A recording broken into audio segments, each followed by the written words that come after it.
Welcome back to day 2 of our Transatlantic Cruise from Port Canaveral to Barcelona, and we're at one of our all-time favorite places, Castaway Cay, Disney's private island. We've been to Castaway over 10 times, so today I'm sharing our top 5 favorite things to do with little kids on the island as we explore with our own family. If you're new here, I'm Sara, your unofficial Disney Cruise Line mom. I've got 4 little kids, including one with Down syndrome, and I'm here to show you what it's really like. No gatekeeping. If you're curious about cruising or our life as an interabled family, hit subscribe and come along. So the key for our family to have a great day on Castaway with little kids is to get off the ship early. Not because of rope drop culture, but to maximize on the cooler weather before the sun gets too hot, because our afternoon is sometimes filled with nap times or possibly a storm. So when we get off the ship, we get off as soon as we can, we grab our towels and start walking. And hopefully we see Mickey along the way and we grab a wagon. Because with 4 tiny humans, plus towels and beach toys, we need all the help we can get. Special note, the strollers and wagons are free to use, first come, first serve, and there's no reservation system. As we make our way to our top activity, I'm going to show you on a map what it looks like. So here's the map of Castaway that you will be able to find online and that will show up in your app. Here's the route we walked, but you can take a tram to get to the second family beach where our favorite activities are. Our number 1 favorite thing to do is always the thing we do first, the Pelican Plunge water slides. These slides are at the start of the second family beach, and we typically park our stuff at this beach and someone will play with our littlest at the beach while the rest of us hit the slides. We love that there's no swim requirement or potty training requirement for the slides at Castaway. As long as your kiddo is tall enough, feel free to bring that 3-year-old on the slide.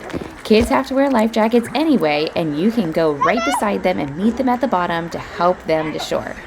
It's not quite accessible from a mobility standpoint, but otherwise, this is the perfect option for any kid that's adventurous enough to try the slides. There's a splash pad play structure and water sprayers at the bottom of the slide, and as you go up, you're met with incredible views of the ship, the ocean, and the island. The tunnel slide is faster and more thrilling than the open-air slide, but both are so much fun. Our kids definitely prefer the dark slide, which I don't know what that says about us, but we're happy to oblige and go down the other. But that also means that they get there before we do, so we have to plan accordingly.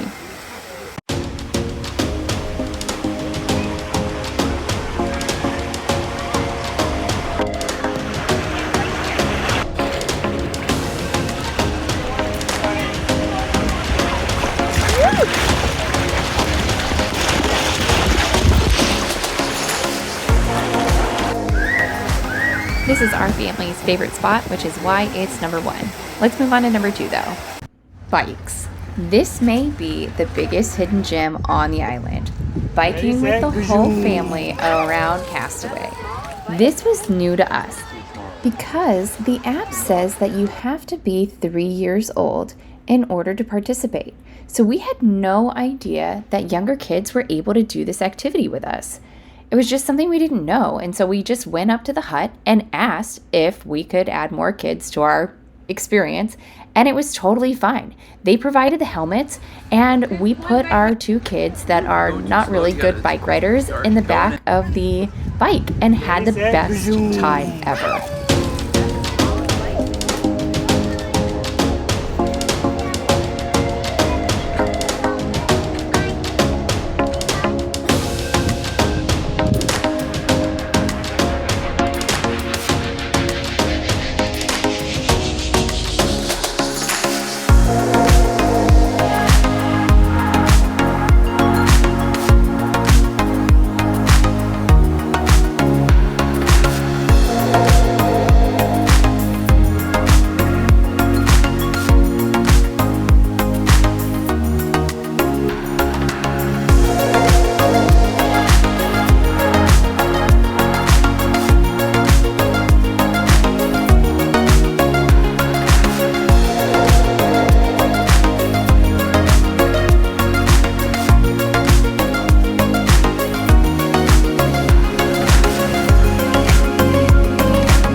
Enjoyed some lunch on the island, including some burgers and cookies and chips and a whole ton of fruit that you can't see, and a whole lot of ice cream.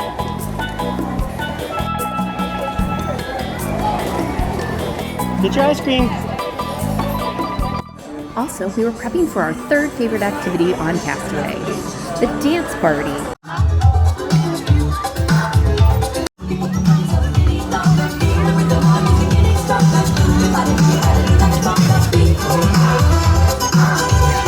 After the dance party, it's time for us to make our way over to activity number 4, the beach.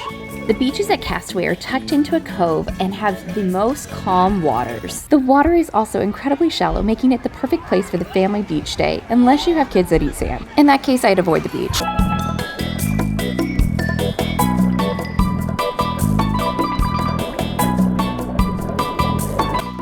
Sara from the future here. Just wanted to apologize that when we're at the beach and elsewhere with our kiddos, sometimes things get a little bit chaotic and we can't film. However, I will add some clips here from the past to hopefully make up for it.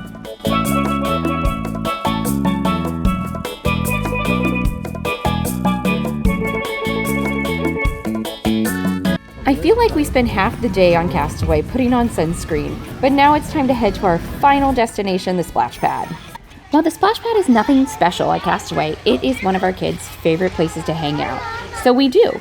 And after we did the splash pad, we headed back to the ship to get ready for the evening and unpack.